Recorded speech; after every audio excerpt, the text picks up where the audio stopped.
My name is Christina Previtt. I am one of the lead faculty for clinical management of the fitness athlete pregnancy and postpartum. I hope you guys had a wonderful weekend. We are just starting. Hi, Jeff. Hey, guys from Onward Denver. We have just started today. We are starting our next cohort of our 8-week online course, Clinical Management of the Fitness Athlete, Pregnancy and Postpartum. We have one spot left, so if you guys are interested in jumping on board, we would love to have you. Okay, today I thought we would talk a little bit about postpartum recommendations for returning to movement, returning to sport. You know, we talk a lot more about the fitness athlete here, and talk about where our recommendations are coming from. Because if you've heard me talk or get on my soapbox on the podcast, you know that I have about 8 different ideas for PhDs that are required or necessary for us to get a better understanding around return to sport from a pelvic health consideration. We do not have very good return to sport guidelines to support a healing pelvic floor from a vaginal delivery, to heal a pelvic floor that has gone through pregnancy, even if they were delivery via a cesarean section, and the degrees of which the perineum can be damaged due to vaginal delivery. We just don't know a lot about timelines and ways to progress. And so we were using a lot of our clinical reasoning in order for us to try and get women who are looking to get back into sport to get them back to the activities that they enjoy doing for physical activity and exercise. One of the other things that I've talked about a lot is that we have had a huge boom in the amount of people, clinicians, who are interested in getting involved in pelvic health. We have a lot of women who feel, not to say that men can't be pelvic therapists, that's not true, but a large majority of our group that is in pelvic health are women. And there is a strong passion in this cohort. It's something that I love about being involved in and teaching in this space, is that you get a lot of individuals who are so passionate about trying to help women after they have had a baby, their labor and delivery story. And oftentimes that passion comes from their own personal experience, right? You have heard the stories from other clinicians where they just didn't know after their first baby that there were things that you could do to help with incontinence. You didn't know that this feeling of bulging in your vagina was more related to a pelvic organ prolapse than something that was just a normal consequence of having a vaginal delivery, though we can argue that a grade 1 prolapse at least is quite normal after having a baby, especially via vaginal delivery, but that's a whole other soapbox. And the thing about delivering and becoming a mother is that it just changes you in so many ways. I talked about this on my personal Instagram account, that the experience of being pregnant, the experience of giving birth is just, you can't even describe it. It's so life altering. And then becoming a mother is something that just defines you in so many different ways. Your life changes in a moment, or sometimes 40 hours of labor, but your life changes so completely in such a short amount of time. And the one thing that is really great sometimes is that we try and relate to our clients. So we try and say like, oh yeah, I remember when I was in the 3rd trimester and I felt like this, or I remember those newborn days where I wasn't sleeping. And that's a really strong part of Therapeutic Alliance, right? It's a really strong way for us to connect with other moms, especially when we're in this pelvic health space where we're seeing people who are in really vulnerable positions, especially when we're doing things like that internal assessment. But because we don't have a lot of these recommendations, I feel like sometimes, and this is not all the time, but I feel like sometimes we're letting our emotions cloud where our judgments are, because we think about how our bodies felt during pregnancy, or how our bodies felt around return to exercise, and how they felt, how your pelvic floor felt. And we make this broad sweeping recommendation that is maybe not necessarily evidence informed, but anecdotally driven. And I don't mean to cast this in a negative light, because we do base a lot of our clinical decisions on our personal experiences. But we also need to recognize, especially in the pelvic health space, that there are going to be people who are going to feel very different than how you felt. And you may not necessarily realize or reflect on just how much your pregnancy and your labor and delivery may influence your care. And so what do I mean by that? So I returned to weightlifting and powerlifting relatively early postpartum. I was induced, but I had a spontaneous vaginal delivery. I had no complications, all these types of things. Everything was going well. And I got back onto a barbell about 4 weeks post. I was a national level weightlifter before I got pregnant with my daughter and felt really comfortable moving the bar around very early.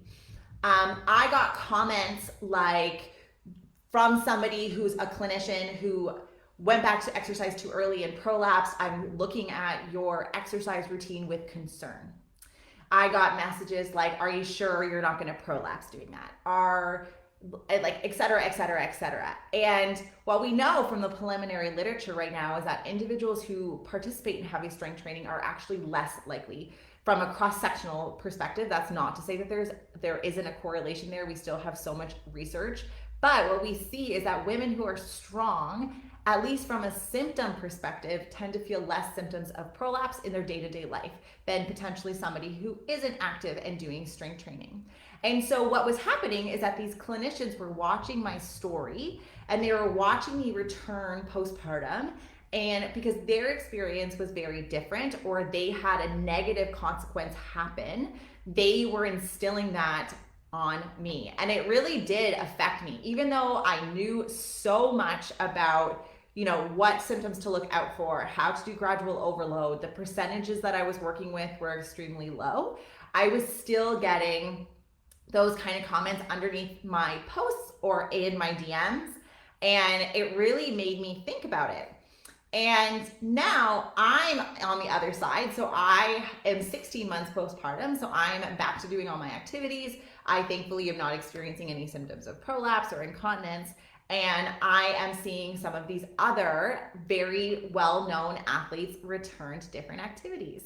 And I talked about a little bit around Cara Saunders and how she returned to a world-class level of fitness within 4 months.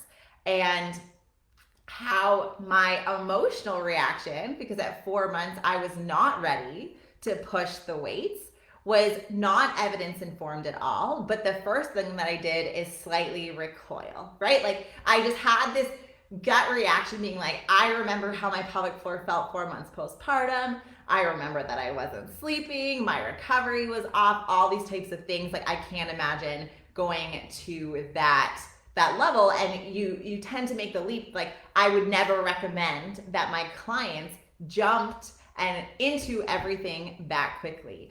Another athlete that I follow very closely is Kristen Pope, and at 11 weeks postpartum, she was full snatching 145 pounds, 65 kilos. And again, I was in the same thing. I was like, oh my gosh, that is so much weight for her to be moving so early postpartum. But again, if you look into her story, she's being seen by a pelvic PT. She had a C-section. So the way that the snatch bar hits is actually very, very close to your C-section scar. So if you had a sensitization to your scar, then doing a snatch may not be that appropriate or may not feel like you're ready for it at that moment. I shouldn't say isn't appropriate because it absolutely is.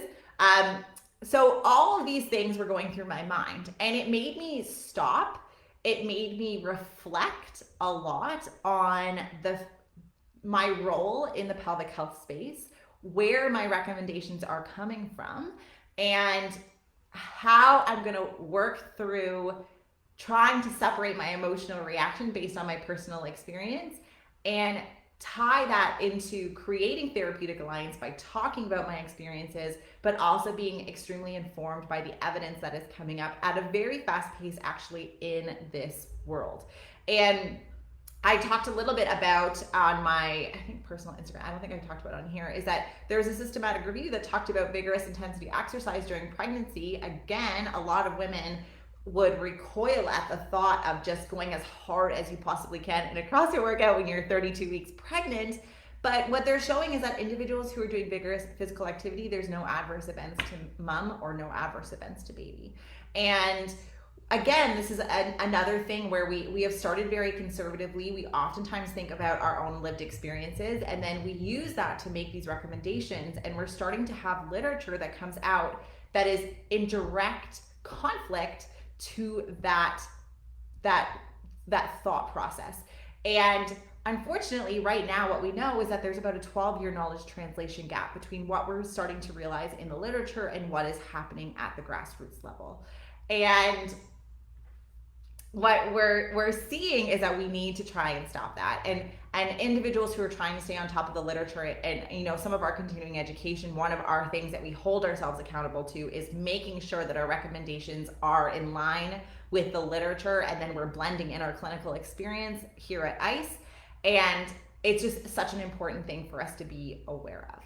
And so my thought and my conclusion for you all for today's episode is, where are your recommendations coming from? And this is something that kind of ties into that Leadership Thursday, that ties into our self-reflection, where we have to sometimes take a step back and say, is there something that is going on that is dangerous for our clients? And right now, even vigorous physical activity and running during pregnancy for individuals who are trained runners, we don't have a substantial amount of evidence that you're going to increase your level of incontinence or trauma to the pelvic floor or issues with labor and delivery if you continue to run during your pregnancy. We say, this might not be the most appropriate time for you to continue running. If you are okay with changing your exercise modality to something more lower impact, because there's already so much stress and strain on the pelvic floor during your pregnancy, particularly during that fetal growth phase towards the end of the second and into the third trimester. But we can't say that it is dangerous for a woman to be running, or say, I don't think you should be running, when it is something that they enjoy doing, it is something that supports their mental health, and it's something that they are not experiencing any symptoms with.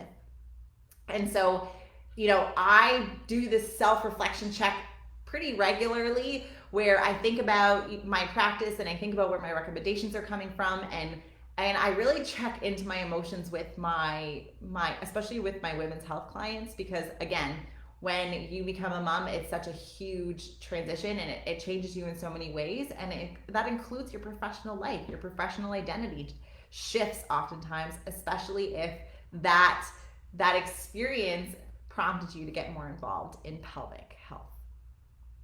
All right, that is my podcast episode for today. Let me know if you kind of feel the same way. Like, do you feel like your emotions can sometimes cloud you? Like, and that's not a bad thing. It's just something for us we're humans, right? We're not robots, so our recommendations are always going to come from a variety of different places. And is there something that we can really improve on in terms of our messaging to women who are pregnant or in their postpartum journey and are trying to return to things like CrossFit, weightlifting, running, gymnastics, whatever they want to return to? And so I hope you guys found this helpful. Again, we talk about this a lot in our 8-week online course that starts today. This is your last day. Maybe tomorrow will be your last day to sign up. We only have one spot left. And so I hope you guys want to join us in the pregnancy and postpartum course. We also have a couple of other online courses that are starting today. Persistent Pain with Justin Dunaway, which I just took in the summer, is an excellent course. If you are thinking about starting your own out-of-network practice, Sarah Heron and Kate, they have their new cohort of their out-of-network course. And the third one that is starting is our telehealth course. So Rob Vining is starting his next cohort of our 8-week online course, how to transition or how to add and diversify our revenue by using telehealth. And Jeff said, personal experience can cloud our expectations. Appreciate you covering this bias and when you're setting expectations. Thank you so much, Jeff. I appreciate you listening. And I'll actually see you on Wednesday for me flipping hats for Jerry on ice. So have a great start to your week, and I will see you on Hump Day. Bye. Hey, thanks for tuning in to the PT on Ice Daily Show. If you enjoyed this content, head on over to iTunes and leave us a review. And be sure to check us out on Facebook and Instagram at the Institute of Clinical Excellence. If you're interested in getting plugged into more ICE content on a weekly basis while earning CEUs from home, check out our virtual ICE online mentorship program at ptonice.com. While you're there, sign up for our Hump Day Hustling newsletter for a free email every Wednesday morning with our top 5 research articles and social media posts that we think are worth reading. Head over to ptonice.com and scroll to the bottom of the page to sign up.